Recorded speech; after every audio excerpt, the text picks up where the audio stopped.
বলা হয় যে এখন ইবাদত করার সময়। এই জন্য আমাদের বক্তব্য দেওয়াটা দিন দিন সংকীর্ণ হয়ে যাচ্ছে, কারণ আমরা জানি যে আমরা বক্তব্য দিলে এটাকে নেগেটিভ সেন্সে নেয়, মনপুত হয় না, তখন বলে এটা সুপার সালাফি উমুক তুমুক।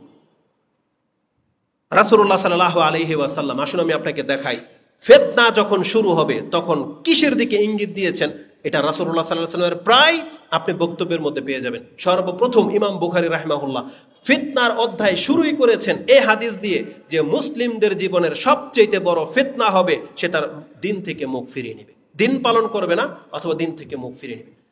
ইবনে আবি মুলাইকা এই হাদিস যখন শুনেছেন তিনি সাথে সাথে আল্লাহর কাছে বলছে, আল্লাহুম্মা ইন্না নাউযু বিকা আন নারজি আলা আকাবিনা আও নুফতিনা আন দীনিনা। আল্লাহ তোমার কাছে আশ্রয় চাচ্ছি দিন থেকে মুখ ফিরানো থেকে এবং দিনের ক্ষেত্রে ফিতনায় পড়া থেকে। মানে আমি জানি আমার উপরে এই ইবাদতগুলো ফরজ কিন্তু আমি করি না, এটার চাইতে বড় ফিতনা আর কি আছে? আজকে যারা বলতেছেন যে না এখন ইবাদতের কথা, নামাজের কথা, পর্দার কথা বলবে না, এই যে মহিলা বেহায়া মহিলাগুলা রাস্তার মধ্যে বলতেছে তারা এই জিহাদ করবে, ফিলিস্তিন যাবে, এই সেই, কাপড় নাই তাদের গায়ে। আচ্ছা বলেন তো দেখি, যারা জিহাদ করতে চান এটা কিসের জন্য? নাজাতের জন্য না? বলেন না কেন, নাজাতের জন্য কি না? আল্লাহ সুবহানাহু ওয়া তাআলার উদ্দেশ্য কি যে একদল আরেক দলকে খালি কোপাবে পিটাবে? এটা কি আল্লাহর উদ্দেশ্য ছিল? এই জন্য কি রাসূল পৃথিবীতে এসেছেন? অস্ত্র তো আল্লাহ তখন ধরতে বলেছেন যখন আল্লাহর দ্বীনকে পালন করতে দেওয়া হবে না তখন, তাই না? রাসূলুল্লাহ সাল্লাল্লাহু আলাইহি সাল্লাম যখন আল্লাহর দাওয়াত দিচ্ছিলেন তখন তো রাসূল অস্ত্র ধরে নাই, 13টা বছর তাকে মার খেতে হয়েছে। কিন্তু আল্লাহ সুবহানাহু ওয়া তাআলা কখন গিয়ে আদেশ দিলেন যে না আপনার দ্বীনকে টিকাইতে হবে, জানা এবার আপনি অস্ত্র ধরেন, তাই না? এটার জন্যই তো জিহাদ। তাহলে আজকে তো জিহাদ নাই বাংলাদেশে, আপনি এখন যান নাই, তা আজকে ফজর নামাজ পড়েন নাই কেন? আজকে আপনার 5 ওয়াক্ত সালাত এটা কে করবে? আপনি জেন ফিলিস্তিনে জিহাদ করবেন, জেন কিতাল করবেন, করেন, তাহলে আজকের ইবাদতটা কে করবে? আজকের দাড়ি রাখাটা, আজকের পর্দাটা, এটাকে কেন আপনি ছাড়লেন? আজকে কিসের ভিত্তিতে আপনি করলেন না এটা? তার মানে আপনি শুধু একজনকে মারতে চাচ্ছেন, অথচ আল্লাহ সুবহানাহু ওয়া তাআলা কি ইসলামের এটা বিধান করে নাই যে একজন মানুষকে যদি কেউ অন্যায়ভাবে হত্যা করে সমস্ত মানুষকে হত্যা করে দেওয়ার শামিল? আরে ইহুদি নাসারারা এটা করে, ওরা তো আল্লাহকে মানে নাই, তোরা কি কোরআনের কথা মানবে? কিন্তু আপনি তো কোরআনকে মানছেন, তাহলে আপনি আল্লাহর বিধানকে মানেন না কেন? আজকে কিছু থেকে কিছু হলেই আপনি নেট খুললেই দেখা যায় 10 টাকার জন্য কেউ কাউকে মেরে দিচ্ছে।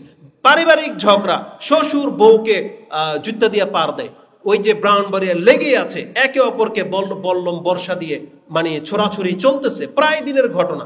রাজনীতিকে কেন্দ্র করে, টেন্ডারবাজিকে কেন্দ্র করে প্রতিদিনের ঘটনা। এখন পর্যন্ত চাঁদা কালেকশন করা হয়, ভিডিও করা হলে মারপিট প্রতিনিয়ত চলতেছে। ছোট মাথায় একটা কথা বলে দিই, আপনি জেনে নেন, বাংলার জমিনের পুলিশ ধরেন বড় হাইওয়ান, বুঝেন তো, বড় জানোয়ার ধরে নেন পুলিশ, বড় বড় আপনার নজরে সবচেয়ে বড় জালেম পুলিশ। কিন্তু তারপর আপনার উচিত হলো পুলিশকে তার আপন মর্যাদা ফিরিয়ে দেওয়া। জানেন, ডিফেন্সের লোকদেরকে আপনার উচিত, রাষ্ট্রের উচিত পুলিশকে তার আপন পাওয়ার, আপন মর্যাদা ফিরিয়ে দেওয়া। কারণ সে জুলুমের উপরে থেকেও সে দেশের রাষ্ট্রকে কন্ট্রোল করতে সক্ষম, কিন্তু যখন তার পাওয়ার, তার মর্যাদা আপনি ছিনিয়ে নিয়েছেন, এই জন্য পুলিশের সামনে অন্যায় হলে পুলিশ বলতেছে যে আমার কিচ্ছু করে না, ও তো আমার মানে না। পুলিশ ট্রাফিক একটা অপরাধীকে ধরেও বলতেছে একবার খবর লইলাম, এইভাবে বলতেছে ভিডিও। পুলিশ অসহায় হয়ে দাঁড়িয়ে আছে। কেন এটা এমন হয়েছে? যেই দেশের ডিফেন্সকে এতটা লাঞ্ছিত করে দেওয়া হবে, সেই জাতি আপনাকে কে বাঁচাবে? ধরে নেন আপনাকে এই যে চাঁদাবাজিরা, সন্ত্রাসীরা, ডাকাইতে ধরলো, এটা পুলিশ ছাড়া কে বাঁচাবে? কিন্তু আপনি তো পুলিশকে একবারে হেয় করে দিয়েছেন, তার কোনো মর্যাদা দেন নাই, তাকে কোনো কিছু আপনি পাওয়ার দেন নাই। পুলিশ আসলেও যদি ডাকাত, এই সন্ত্রাসী, চাঁদাবাজরা যদি বলে আপনারা কারা, এতদিন কোথায় ছিলেন, আপনারা তো স্বৈরাচারের দলের ছিলেন, এই কথা বলে যে তাদেরকে লাঞ্ছিত করেন, তাদের কষ্ট হবে না? তারা কি আপনার ডিফেন্সে এগিয়ে আসবে? তারা দেখবে যে আমরা যদি এখন প্রচেষ্টার সাথেও কাজ করি তাও আমাদেরকে সরকারের দালালি সেজে থাকতে হবে, তাহলে আমরা খামাখা দরকারই কি এদের ঝামেলায় যাওয়া? না, এখনো সময় আছে। বাংলাদেশের মুসলিমদের উচিত, রাষ্ট্রের নায়কের উচিত পুলিশকে তাদের আপন মর্যাদা ফিরিয়ে দেওয়া এবং ভালো মানুষদেরকে পুলিশের নিয়োগ দেওয়া এবং তাদেরকে পাওয়ারফুল করে দেওয়া, যে পুলিশের একজন লোক উপস্থিত হয়ে গেছে, এখানে প্রত্যেকটা লোক থেমে যেতে বাধ্য। তাইলে দেখবেন দেশে শান্তি ফিরে আসবে। চোর বাটপার এত বড় সাহস পাবে না। তবে জেনে নেন, পুলিশ যত বড় জানোয়ার হয়ে যাক না কেন, ওই চাঁদাবাজের চাইতে অত বড় জানোয়ার না। জেনে নেন, ডাকাতের চাইতে অত বেশি ক্ষতিকর তারা না। অবশ্যই তাদের মর্যাদা তাদেরকে ফিরিয়ে দিতে হবে। এটা দেখলে আমাদের কষ্ট হয়, কারণ পুলিশ তাদেরকে একটা ড্রেসের মধ্যে, সে একটা ড্রেসের মধ্যে আছে। একটা ভুল মানুষ হতেই পারে, তারাও জুলুম করেছে, অন্যায় করে, এখনো তারা চাঁদাবাজি করে, কিন্তু তারা বললে তার একটা মান নাই। সে মানটা তাকে ফিরিয়ে দেন, দেশের শৃঙ্খলা আস্তে আস্তে ঠিক হয়ে যাবে ইনশাআল্লাহ। বলেন ইনশাআল্লাহ। আল্লাহ তৌফিক দান করুন। আর আমরা কোনোদিন কোনো পুলিশের সাথে, কোনো ডিফেন্সের কারো সাথে আমরা বেয়াদবি করি নাই, করবো না, সেটা যে কোনো দলের লোক হোক না কেন। কারণ আমাদেরকে আল্লাহ সুবহানাহু ওয়া তাআলার ভয় করে চলতে হবে। আমাদের সালাফি আলেমের দিক নির্দেশনা এটাই যে আমরা রাষ্ট্রপক্ষে সে যত বড় বাটপার হয়ে যাক না কেন, তাদের সামনে প্রকাশ্যে আমরা বদনাম করার জন্য পৃথিবীতে আসি নাই। তাদের জবাব এটাই, যেমন তাদের পতন ঘটেছে, যারাই আসবে আবার জুলুম করবে আমাদের উপর, আল্লাহ আবার কাউকে না কাউকে দিয়ে, জালেমকে দিয়েও তাদেরকে আল্লাহ পতন ঘটাবে, এটা আল্লাহর ওয়াদা। আমি আশ্চর্য হয়ে যাই মুসা আলাইহিস সালামের ঘটনাটা। এই যে আমাদের সাথে আজকে দলিল প্রমাণ কিছু আপনাকে উল্লেখ করলাম না, আমি যখন পেরেশানিতে পড়ে যাই আমাদের সাথে ষড়যন্ত্র করে জমি কেনার ক্ষেত্রে, তখন মুসা আলাইহিস সালামের কথাটা আমার চিন্তায় আসে, আমি আর আপনি আল্লাহকে চিনতে পারি না, আসলে আল্লাহকে চিনতে পারিনি, কোনোদিন পারবো না আল্লাহ সুবহানাহু ওয়া তাআলার হিকমা বুঝতে। আপনি আল্লাহর ক্ষমতা, টেকনিক, আল্লাহর কৌশল দেখেন। যে ফেরাউন চেয়েছিল একটা পুরুষকেও রাখবে না, কিন্তু আল্লাহ যেহেতু চেয়েছিল মুসাকে বাঁচাবে, সেই ফেরাউনের ঘরেই, ফেরাউনের দ্বারাই আল্লাহ মুসাকে আবার লালন পালন করিয়েছেন। কত বিস্ময়কর ব্যাপার এটা, কত বিস্ময়কর। আমলিক সরকার থাকতে এতটা ক্ষমতাবান তাদেরকে মনে হয়েছিল, আমরা কি কোনোদিন কল্পনাও করেছি যে তারাও পতন ঘটবে? কিন্তু আল্লাহ সুবহানাহু ওয়া তাআলা করে দেখিয়েছেন। এই জন্য যারা পরবর্তীতে ক্ষমতায় আসতে চাচ্ছেন, আপনি আল্লাহ সুবহানাহু ওয়া তাআলার পাকড়াওটাকে ভয় করেন। আল্লাহর টেকনিক কিন্তু খুব সূক্ষ্ম, আল্লাহর কৌশল সবার ঊর্ধ্বে। এই জন্য তো আল্লাহু আকবার বলি আমরা, আলহামদুলিল্লাহ, আল্লাহর কৌশল সবচেয়ে ঊর্ধ্বে। এই জন্য ষড়যন্ত্র কেউ কারো সাথে করেন না। আজকে আমরা কোরআন সুন্নাহর অনুসারী, আমরা শুধু ইসলামটাকে পালন করার জন্য আহলে হাদিস হয়েছি, এটা কোনো দলের ভিত্তিতে না। আমরা আহলে হাদিসের দলের ব্যানার নিয়ে দাঁড়াইতে রাজি না। যদি আমাদেরকে কোরআন হাদিস মানতে দেন, যদি বলেন তোমরা মুসলিম নাম দিবে, আমরা মুসলিম হয়ে বাঁচতে চাই। কোনো খোরাফত বা কোনো নতুন কোনো দল তৈরি করতে চাই না, কিন্তু আমাদেরকে কোরআন হাদিস মোতাবিক চলতে দিতে হবে। আমরা নাম যা খুশি তা হোক, কিন্তু তোমরা আমাদেরকে ওহাবি বলে গালি কেন দেবো? এই জন্য আল্লাহর কৌশলকে তো আপনারা ভয় করা উচিত। ষড়যন্ত্র কেউ কারোর সাথে করেন না। আল্লাহ কিন্তু খুব কিভাবে আপনাকে আমাকে ধরবে আর কিভাবে আল্লাহ কাউকে বাঁচায়, সেটা আল্লাহ কিন্তু নজির ইব্রাহিম আলাইহিস সালামের মাধ্যমে, মুসা আলাইহিস সালামের মাধ্যমে কিন্তু রেখে দিয়েছেন। বাংলাদেশকে যদি আল্লাহ বাঁচাইতে চায়, ইন্ডিয়া কিচ্ছু করার ক্ষমতা রাখে না। কিন্তু বাংলাদেশের মানুষকে কি আল্লাহওয়ালা হইতে হবে কিনা? না, তাহলে সেটা হন। আমাদের উচিত খালি আল্লাহওয়ালা হয়ে যাওয়া। আর আল্লাহ কিভাবে আমাদেরকে বাঁচাবে, এটা কাজটা আপনি আল্লাহর কাছে ছেড়ে দেন। কারণ আল্লাহ বলছে, তোমরা আমার অভিমুখী হও, এই পৃথিবীটাকে তোমাদের পায়ের তলা আমি আল্লাহ রেখে দেবে, এটা আল্লাহ ওয়াদা করেছে। এই জন্য আমাদেরকে আগে মুসলিম হতে হবে। এই জন্য অবশ্যই আমাদেরকে আমাদের দিনের দিকে ফিরে আসতে হবে। আজকে যদি আমরা সত্যিকার অর্থে মুসলিম হইতাম, বাংলাদেশে আপনি জেনে নেন, ইন্ডিয়াতে একটা মসজিদও ভাঙার সাহস ওরা দেখাতো না। কিন্তু ওরা বুঝে গেছে যে বাংলাদেশের মুসলিমরা খালি অযথা খালি চিৎকার করতে পারবে, চিল্লাতে পারবে, ওরা আমাদের কিছুই করতে পারবে। এই ভয়টা ওদের অন্তর থেকে কেটে গেছে। কিন্তু ওদেরকে এই ভয়টা আবার নতুন করে জাগাতে হবে আমাদেরকে। আমাদের দিনকে পালন করতে হবে। আজকে যদি আমরা করে দেখাতে পারতাম, তাহলে ওরা একটা মসজিদের ইটের মধ্যে হাত দেওয়ার সাহস পেত না।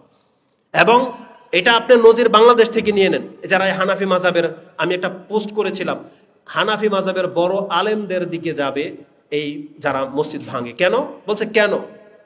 কারণ তারাই এদেরকে উস্কায়, তারা এদেরকে ভুল মেসেজ দেয়, তারা আহলে হাদিস সম্পর্কে এত ধরনের মিথ্যাচার করে। আচ্ছা আপনি বলেন তো দেখি, আপনার এলাকায় এসে যদি আমি বলি যে এই লোকটা তো আপনার নবীকে মানে না, আপনার রক্ত গরম হবে না? তারা ঠিক এই মিথ্যাচারটা করে। তারা বলে আমরা নাকি আল্লাহর রাসূলকে মানি না, আমরা বিলে ওহাবি ইহুদিদের দালাল, আমরা বিলে উমুক তুমুক। একটা সাধারণ মানুষ যখন এই কথা শোনে, ওর গায়ে লাগবে না? বিনা কোনো চিন্তা ভাবনায় ও আপনার উপরে অ্যাটাক করে বসবে। আমার তখন কি কথাটা মনে হয়, যখনই দেখি কোনো আহলে হাদিস একটা মসজিদকে ভাঙা হয়েছে, আহলে হাদিস কোনো একটা ব্যক্তিকে মারা হয়েছে, আমার আলী রাদিয়াল্লাহু তাআলা আনহুর কথাটা মনে পড়ে যায়। আলী রাদিয়াল্লাহু তাআলা আনহু যিনি হচ্ছেন খোলাফায়ে রাশেদের একজন, ওসমান রাদিয়াল্লাহু তাআলা আনহু খোলাফায়ে রাশেদের একজন, জান্নাতে সার্টিফিকেট প্রাপ্ত ব্যক্তি, রাসূল সাল্লাল্লাহু আলাইহি ওয়াসাল্লামের মেয়ের জামাই, তাদেরকে হত্যা করা হয়েছে কিসের ভিত্তিতে? মুরতাদ ফতোয়া দিয়ে। কি ভেবে? বলছে আলী কাফের হয়ে গেছে, আলী মুনাফিক, ওসমান কাফের হয়ে গেছে। তাদেরকে কুফরি ফতোয়া দিয়ে এরা বাতিলপন্থী হয়ে গেছে। এই বাতিল তহমত দিয়ে তাদেরকে হত্যা করা হয়েছে। আপনাকে আমাকে ছাড়বে? আকীদা ভ্রষ্ট হলে এটার ভয়াবহতা যে কত, তার বাস্তব প্রমাণ আলী রাদিয়াল্লাহু তাআলা আনহু, তার বাস্তব প্রমাণ ওসমান রাদিয়াল্লাহু তাআলা আনহু। মানুষ বদ আকীদার হলে কি না করতে পারে। তাহলে এই সমস্ত হানাফি যারা নিজেদেরকে নামকরণ করে, তারা যদি কোরআন সুন্নাহ না বোঝে, তারা ঠিক তাদের দ্বারা, তাদের উস্কানির দ্বারা এইভাবে কত মুসলিমের রক্ত যে ঝরবে, কত মুসলিমের মসজিদ যে তারা ভাঙবে, এটার কোনো আয়তা নাই। তারা পারলে আপনাদেরকে হত্যা করে দিবে। তারা বলে এই কথা, আমরা তাদেরকে হত্যা করে দেব। কোনোদিন আমরা কোনো আহলে হাদিস কোনোদিন অস্ত্র ধরবে না, কারণ আমরা জানি একটা মুসলিমের গায়ে হাত তোলাটা হচ্ছে এটা একটা বড় পাপের কাজ। এটা আমরা জানি, আমাদেরকে শিক্ষা দেওয়া হয়েছে। আমাদের দ্বারা কোনো হানাফি মসজিদ ভাঙা হয়নি আজ পর্যন্ত, আর হবেও না। কিন্তু এদের দ্বারা যা খুশি তা হতে পারে। এই জন্য আকীদাকে ঠিক করেন, আগে মুসলিমের রক্তের মর্যাদাকে বোঝার চেষ্টা করেন, নাইলে আপনাকে আমাকেও ওই আলী রাদিয়াল্লাহু তাআলা আনহুর মতন হত্যা করে দিতে তারা দ্বিধা করবে না, যেটা বাংলার জমিনে ঘটতেছে। আল্লাহ আমাদেরকে বোঝার এবং সে অনুযায়ী আমল করার তৌফিক দান করুন। 5 মিনিটের মধ্যে যে বিষয়টা খুতবাটা রেডি করে নিয়ে আসছিলাম সেটা হচ্ছে এই, দেখেন আমাদেরকে আল্লাহর দিকে ফিরে আসতে হবে। যে আকীদা গ্রহণ করেছেন আকীদাটাকে শুদ্ধ করেন, আর আকীদার উপর ভিত্তি করে আপনি আমলে লেগে যান, আমলকে গুরুত্ব দেওয়ার চেষ্টা করেন। আমলবিহীন কিন্তু আমরা নাজাত পাবো না। রাসূলুল্লাহ সাল্লাল্লাহু আলাইহি ওয়াসাল্লাম তিনি ফিতনার কথা বলেছেন এবং ফিতনার সময় তিনি আমাদেরকে আমলের দিকে বেশি গুরুত্ব দিয়েছেন। আসুন একটা হাদিস আমি আপনাকে শুনিয়ে দিই। রাসূলুল্লাহ সাল্লাল্লাহু আলাইহি ওয়াসাল্লাম বলেছেন যে বাদিরু বিল আমালি ফিতানান কাকিতিল লাইলিল মুসলিম, রাতের আধারের ন্যায় যখন ফিতনা তোমাদের উপরে ছেয়ে যাবে তার আগে তোমরা আমল করে নাও। তার মানে বোঝা যাচ্ছে যে ফিতনা মানুষের আমলকে থামিয়ে দেয়। এখান থেকে একটা দলিল পাওয়া যায়। দ্বিতীয় দলিল হচ্ছে ফিতনায় পতিত হলে কিন্তু মানুষ চাইলেও ইবাদত করতে পারে না। যেমন ধরেন আমাদের ফিলিস্তিনি মুসলিম ভাইয়েরা, তাদের উপরে যে ফিতনা চেপে গেছে, যে জালেম তাদের উপর যে জুলুম করতেছে, যখন তখন বোম্পিং করা হয়, সে চাইলেই 2 রাকাত সালাত পড়তে পারবে না, কারণ তার টেনশন এখন অন্যদিকে। সে চাইলেই নিজের ফরজ নামাজটুকু পর্যন্ত ঠিকমতো জামাতে আদায় করতে পারবে না, পারছে না তারা। তার মানে ফিতনা যখন চেপে যায় তখন কিন্তু ইবাদত খুব খুব কঠিনভাবে ক্ষতিগ্রস্ত হয়। আমরা আল্লাহ সুবহানাহু ওয়া তাআলার কাছে দোয়া করি, আল্লাহ সুবহানাহু ওয়া তাআলা ফিলিস্তিনের মুসলিমের উপর থেকে আল্লাহ এই জালেমদেরকে তুমি উৎখাত করে দাও। ফিলিস্তিনি মুসলিমদেরকে আল্লাহ তুমি তাদের মধ্যে যারা ইন্তেকাল করেছে আল্লাহ তাদেরকে তুমি শহীদের মর্যাদা দিয়ে দাও এবং তাদেরকে ঘুরে দাঁড়ানোর তৌফিক দান করো, এবং আমাদের পুরো মুসলিম বিশ্বটাকে আল্লাহ সুবহানাহু ওয়া তাআলা তুমি হিতাহিত জ্ঞান দান করো, যাতে করে এরপরে আমরা আমাদের মুসলিম ভাইদের হত্যার বদলা নিতে পারি এবং আমাদের সন্তানদেরকে আল্লাহ তুমি মুজাহিদ হিসেবে এই পৃথিবীতে টিকিয়ে থাকা প্রতিষ্ঠিত করার তৌফিক দান করো, আমিন। তো রাসূলুল্লাহ সাল্লাল্লাহু আলাইহি ওয়াসাল্লাম বলেছেন যে ইবাদত আমাদেরকে করতে হবে, কারণ ফিতনা চলে আসলে ইবাদত আর করা হবে না। ইবাদতের গুরুত্ব কতটা আপনাকে জানেন? একটা হাদিস বলি, যদিও হাদিসটাকে নাসিরউদ্দিন আলবানী একটা বর্ণনায় দুর্বল বলেছেন, আরেকটা বর্ণনায় তিনি হাসান সাক্ষী পেয়েছেন বিধায় হাসান পর্যন্ত সাপোর্ট করেছেন যে হাদিসটা গ্রহণযোগ্য। হাসান সনদে রয়েছে। মিশকাতে হাদিসটা আপনি 5366-তে পেয়ে যাবেন, আর হাদিসটা মূলত তিরমিজিতে রয়েছে। তিরমিজিতে হাদিসটি 2476-এ রয়েছে। আলী রাদিয়াল্লাহু তাআলা আনহু তিনি বলতেছেন, একদিন আমরা রাসূলুল্লাহ সাল্লাল্লাহু আলাইহি ওয়াসাল্লামের সাথে বসা ছিলাম, তখন মুসাব ইবনে উমায়ের তিনি মসজিদে ঢুকেছেন। তার গায়ে শুধু একটা চাদর, যে চাদরের মধ্যে কয়েকটা তালি লাগানো ছিল, একটা পুরানো জীর্ণ শীর্ণ চাদর। রাসূলুল্লাহ সাল্লাল্লাহু আলাইহি ওয়াসাল্লাম মুসাব ইবনে উমায়ের দিকে তাকালেন এবং কেঁদে দিলেন, কারণ রাসূলুল্লাহ সাল্লাল্লাহু আলাইহি ওয়াসাল্লাম মুসাব বিন উমায়ের জীবনী জানতেন, যে মুসাব বিন উমায়ের কত শান শৌকতে বড় হওয়া একটা যুবক, যার কত দামি দামি কাপড় চোপড় ছিল, এটা রাসূলুল্লাহ সাল্লাল্লাহু আলাইহি ওয়াসাল্লাম জানতেন যে আজকে ইসলাম গ্রহণ করার কারণে মুসাবের এই অবস্থা। কিন্তু ইসলাম ছাড়ে নাই, ওই সমস্ত সম্পদ ত্যাগ করে দিয়ে এখানে চলে আসছে, কিন্তু আজকেও একটা তালি দেওয়া একটা চাদর পরে আজকে আমার সামনে বসে আছে। এটা দেখে রাসূলুল্লাহ সাল্লাল্লাহু আলাইহি ওয়াসাল্লাম কাঁদছেন। কেঁদে তিনি আমাদেরকে একটা ভবিষ্যৎবাণী শুনিয়েছেন। তিনি বলেছেন, কাইফা বিকুম, এই যে দেখেন এই ভাষাটা, কি হবে তোমাদের যখন এই পরিস্থিতি আসতে যাচ্ছে, পৃথিবীর অবস্থাটা এমন হবে। কাইফা বিকুম ইজা গাদা আহাদুকুম ফি হুল্লাতিন ওয়া রাহা ফি হুল্লা, একটা সময় পৃথিবীতে আসতে যাচ্ছে, এত সম্পদের মালিক আল্লাহ মানুষকে করে দেবে যে সে দিনের বেলা সকালবেলা যে জামা পরে বের হবে, বিকালবেলা সেটার সে পরবে না, বিকালবেলা আরেক জোড়া সে পরে বের হবে। এতটা নিয়ামতে তারা থাকবে, এবং তাদের সামনে ওদেয়াত, তাদের সামনে পেশ করা হবে বিভিন্ন পেয়ালা, মানে বিভিন্ন আইটেমের খাবার, আবার এটাকে সরিয়ে নেবে, খালিটা আবার আরেকটা দিবে। আমরা গেলে কি করে, তখন প্রথম ফল দেয়, দুপুরের খাবার দেয়, তারপর আবার চায়ের ব্যবস্থা থাকে। এই দেখেন প্লেট চেঞ্জ হচ্ছে। আমরা সেই নিয়ামতের মাঝে এখন বসবাস করি। আমাদের প্রত্যেকেরই অসংখ্য জোড়া জামা কাপড় আছে, মহিলাদের তো আলমারি ভরা। শুরু হয়ে গেছে সেই যুগ। রাসূল বলেছেন যে এমন একটা যুগ আসতে যাচ্ছে। আলী রাদিয়াল্লাহু তাআলা আনহু তিনি বলেন, ইয়া রাসূলুল্লাহ, যদি এমন অবস্থা মুসলিমদের হয় তাহলে এটা আমাদের তো আরো ভালো, কল্যাণকর। কি সেন্সে তিনি কি বলেছেন শুনেন। তিনি বলেছেন, ফাকালু ইয়া রাসূলুল্লাহ নাহনু ইয়াউমাইযিন খায়রুম মিনাল ইয়াউম, তাহলে তো ওই সময় আমরা আজকের চাইতে বেশি কল্যাণের মধ্যে থাকব। কেন? নাতাফাররাগু লিল ইবাদাতি, আমরা তখন ইবাদতের জন্য ফ্রি হয়ে যাব। ওয়া নুকফা আল মুউনাতা, এই যে আজকে যে আমরা রিজিকের জন্য অনেক সময় মাঠে ঘাটে সময় দেই, যুদ্ধ করি, তারপরে নিজের পেটের খাদ্যের অভাবের কারণে অনেক ইবাদত আমরা করতে পারি না বা কঠিন পরিস্থিতির মধ্যে আছি, তখন তো এটা থাকবে না। আমাদের ঘরে অঢেল খাদ্য, তখন আমরা সারাদিন আল্লাহর ইবাদতের মধ্যে লিপ্ত থাকবো। এটা কে বলতেছে? একজন সাহাবী, আলী রাদিয়াল্লাহু তাআলা আনহু। তার মানে কি বুঝাতে চাইলাম? তাদের কাছে ইবাদতটাই হচ্ছে সবচেয়ে মুখ্য বিষয়। এই ইবাদতের জন্য তারা জিহাদ করেছে, মদিনা বানিয়েছে, নিজেদের একটা সুরক্ষা এলাকা করেছে যেখানে ইবাদত করতে কেউ বাধা দিতে পারবে না। কিন্তু বাংলার জমিনে ইবাদত করার যোগ্য একটা ভূমি থাকা সত্ত্বেও আজকে অধিকাংশ মুসলিমের ইবাদত থেকে মুখ ফিরিয়ে নিয়েছে। অধিকাংশ মুসলিম আল্লাহর ইবাদত করেন না, মসজিদে আসেন না, দাড়ি রাখেন নাই, নামাজ পড়ে না, পর্দা করে না। এটা বাংলার জমিনে, অথচ এই ফিল্ডটা পুরো ইবাদতের একটা মার্কাজ ছিল, কিন্তু আমরা ছুঁড়ে ফেলে দিয়েছি। রাসূলুল্লাহ সাল্লাল্লাহু আলাইহি ওয়াসাল্লাম তার কথা শুনে তিনি কি বলতেছেন শোনেন। ফাকালা রাসূলুল্লাহ সাল্লাল্লাহু আলাইহি সাল্লাম লা আনতুমুল ইয়াউম, বরং আজকে তোমরা উত্তম, খায়রুন মিনকুম ইয়াউমা ইযিন, ওই দিনের তুলনায় এই যে যেই দিন পৃথিবীতে নেয়ামত ভরে যাবে, অঢেল খাদ্য থাকবে, সেই দিনের মানুষের তুলনায় আজকে তোমরা ভালো আছো। কেন বলেন তো? এটা হচ্ছে আমাদের বাস্তব প্রমাণ। আজকে আমাদের কাছে খাদ্য আছে, ইবাদত নাই। আর তাদের কাছে খাদ্য ছিল না, কিন্তু ইবাদত ছিল। এই জন্য রাসূল বলেছেন যে আজকে তোমরা ভালো আছো, যদিও খাদ্যে ঘাটতি আছে, যদিও তোমরা অভাবে, কিন্তু তোমরা ইবাদতে পরিপূর্ণ। কিন্তু এমন একটা সময় আসবে তোমাদের এই পৃথিবীবাসী নাজ নেয়াজের মধ্যে থাকবে, অসংখ্য রিজিকের মাঝে থাকবে, কিন্তু তাদের মধ্যে ইবাদত থাকবে না। এই জন্য আমাদের চাইতে তারা বেশি শ্রেষ্ঠ। এটা রাসূলুল্লাহ সাল্লাল্লাহু আলাইহি ওয়াসাল্লামের বাস্তব প্রমাণে এটা বোঝা যায়। রাসূলুল্লাহ সাল্লাল্লাহু আলাইহি ওয়াসাল্লাম আমাদেরকে জানিয়েছেন যখন ফিতনা শুরু হয়ে যাবে তোমরা তখন কি করবে? ফিতনার সাথে মিশে যাবে। রাসূল বলেছেন ওই সময় তোমাদের জন্য দায়িত্ব, তোমরা ইবাদতে মশগুল থাকবে। রাসূলুল্লাহ সাল্লাল্লাহু আলাইহি ওয়াসাল্লাম বলেছেন, ইয়াকুল আল ইবাদাতু ফিল হারাজ কা হিজরাতি ইলাইয়া, যেই ব্যক্তি ফিতনার সময় ইবাদতকে শক্ত করে আঁকড়ে ধরবে তার উদাহরণ হলো আমার কাছে হিজরত করে ফিরে আসার সমতুল্য। এজন্য আমাদের মুসলিম ভাইদেরকে বলবো, জীবনের মধ্যে যত বড় ট্র্যাজেডি চলে আসুক না কেন, বাংলার জমিনে যত বড় ফিতনা চলে আসুক না কেন, আপনি আপনার 5 ওয়াক্ত সালাতকে আগে ঠিক করেন। আপনি 5 ওয়াক্ত সালাতকে ঠিক করেন। মহিলাদেরকে বলবো আপনি আপনার পর্দাটাকে ঠিক করেন। এই পৃথিবীতে আমরা সবাই মরবো, আমাদেরকে কেউ না কেউ মেরে দেবে, নাহলে আমরা মরবো। কিন্তু আল্লাহর কাছে আমাদেরকে কি পরিচয় উঠতে হবে? মুসলিম পরিচয় উঠতে হবে। কারণ মুসলিম ছাড়া কেউ জান্নাতে যাবে না। এই জন্য আমাদের মা বোনদেরকে বলতেছি, মহিলাদেরকে বলতেছি, মুখের লাগামটাকে একটু টেনে ধরেন, আল্লাহর বিপক্ষে কথা বইলেন না। আপনারা যারা ফিল্ম ইন্ডাস্ট্রির মধ্যে আছেন, যারা নাচ গান খেলতামশা নিয়ে আছেন, আপনারা চরম বিপদের মধ্যে আছেন। মরলে যে কি হবে আপনাদের, কেউ হয়তো আপনাদেরকে তওবার দিকে ডাকে না, কিন্তু আমরা মুসলিম ভাই হিসেবে বলতেছি, তওবা করে নেন, তওবা করে নেন, আল্লাহর রাস্তা ধরে নেন। মরার আগে হলো তওবা করে নেন, নাজাত পেয়ে যাবেন মুসলিম হিসেবে। এই জন্য এই প্রকাশ্য ফাহেসা থেকে আমরা তাদেরকে উঠে আসার আহ্বান জানাবো। তবে আল্লাহর দিনকে বিজয়ী আল্লাহ যাকে তাকে দিয়ে করাবে। জেনে নেন, হিটলার 60,000 ইহুদিকে হত্যা করেছিল। 60,000 না 60 লাখ?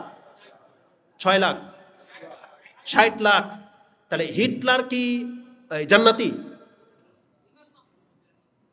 তাহলে হিটলার যদি 60 লাখ ইহুদিকে হত্যা করেও জান্নাতে হইতে না পারে, আপনি বেনামাজি হয়ে 10টা ইহুদিকে মারলেন, জান্নাত পেয়ে যাবেন? তাহলে আপনি আগে জান্নাতি হন।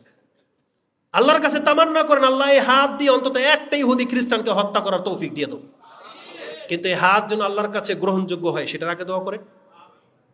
এই জন্য আগে এই হাত আল্লাহ যেন কবুল করে। আমি মারতে পারি আর না পারি, ইচ্ছা তো আছে, কিন্তু আপনি আল্লাহর কাছে এটা বলেন, আল্লাহ আমি কোনো ইহুদিকে হত্যা করতে পারলাম আর না পারলাম, কিন্তু আল্লাহ তুমি আমাকে মাফ করে দাও, তুমি আমাকে গ্রহণ করো। আমাদেরকে এই মেন্টালিটি রাখতে হবে।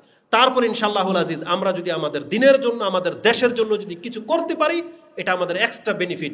ওটার মাধ্যমে আমরা আল্লাহর কাছে শহীদের মর্যাদা চাবো, আমাদের পাপগুলো মাফ হয়ে যাওয়ার ফরিয়াদ করব। কিন্তু আজকে আমাদেরকে আগে সেই তামান্নাটা রাখতে হবে যে আমি মুসলিম, এবং মুসলিম হয়ে আমি কাফেরদেরকে হত্যা করব। না হলে হিটলারের মতো বেদিন হয়ে যদি 60 লাখ ইহুদিকে আপনি হত্যা করে দেন, তারপরে কিন্তু আপনি জান্নাত পাবেন না।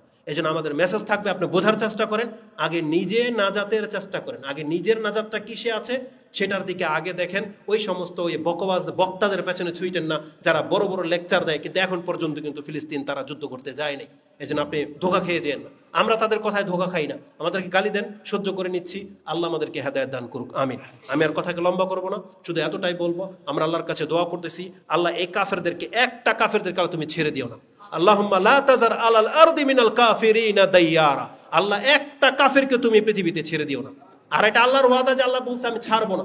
রাসূল সাল্লাল্লাহু আলাইহি ওয়াসাল্লামের হাদিস স্পষ্ট, ইহুদিদের সাথে মুসলিমদের যুদ্ধ হবে এবং ইহুদিদের বিপক্ষে গাছ পাথর কথা বলবে যে ইয়া মুসলিম, দেখেন ভাষাটা কি, পাথর বলবে ইয়া মুসলিম ইয়া মুমিন হাযা ওরাইয়াল ইয়াহুদ উকতুলহুম, বলবে মুসলিম তুমি আসো, আগে মুসলিম হও। মুসলিম হলে পাথর আপনাকে ডেকে বলবে যে এই যে ইহুদি ওকে হত্যা করো। এই জন্য আমরা বলতেছি আগে মুসলিম হন, নিজেকে আগে পরিচয় দেন আমি মুসলিম, তারপর ইনশাআল্লাহ দেখবেন যে আমাদের দ্বারা ইনশাআল্লাহ আল্লাহ কাফেরদেরকে নাস্তানাবুদ করে দেবে ইনশাআল্লাহ। আল্লাহ আমাদেরকে তৌফিক দান করুন। আমরা আল্লাহর কাছে দোয়া করি, আল্লাহুম্মা আহসিহিম আদাদা, আল্লাহ তাদের প্রত্যেকটাকে গনে গনে রাখো, ওয়াকতুলহুম বাদাদা, এবং তাদের প্রত্যেকটাকে আল্লাহ তুমি হত্যা করো, তাদের একজনকেও ছেড়ে দিও না। ওয়ালা তুবকি মিনহুম আহাদা, আল্লাহ একটা কাফেরকেও তুমি পৃথিবীতে ছেড়ে দিও না। আল্লাহ তুমি আমাদেরকে শক্তিশালী করো, বাংলাদেশের মুসলিমদেরকে আল্লাহ তুমি শক্তিশালী করো, এবং এই বাংলাদেশের পরিধিটাকে আল্লাহ ইসলামী ঝান্ডা দিয়ে আরো বড় করার তৌফিক দান করো, এবং এই সমস্ত পুতুল পূজারি থেকে আল্লাহ তুমি আমাদের সন্তানদেরকে হেফাজত করো। ওয়া জুনুবনি ওয়া বানিয়া আন না'বুদাল আসনাম, আল্লাহ আমাদেরকে এবং আমাদের সন্তানদেরকে পুতুল পূজা থেকে বাঁচিয়ে রাখো। আমাদের মা বোনদেরকে পর্দা করার তৌফিক দান করো, তাদের ঘরে ইসলাম চর্চা করার তৌফিক দান করো। আমিন ইয়া রাব্বাল আলামিন। সুবহানাকা আল্লাহুম্মা রাব্বানা ওয়া বিহামদিকা আশহাদু আল্লা ইলাহা ইল্লা আনতা আস্তাগফিরুকা ওয়া আতুবু ইলাইক। আসসালামু আলাইকুম ওয়া রাহমাতুল্লাহি ওয়া বারাকাতুহু। এবং এই লক্ষ্যে কোরআন এবং হাদিসে আমাদেরকে কিছু দিক নির্দেশনা দিয়ে দেওয়া হয়েছে, যেটা আমাদেরকে এই দুনিয়ার জীবন থেকে বেঁচে থাকার জন্য সাবাব হবে। এর জন্য আমাদের সর্বপ্রথম লাগবে ঈমান, এবং লাগবে আমাদের সালাফদের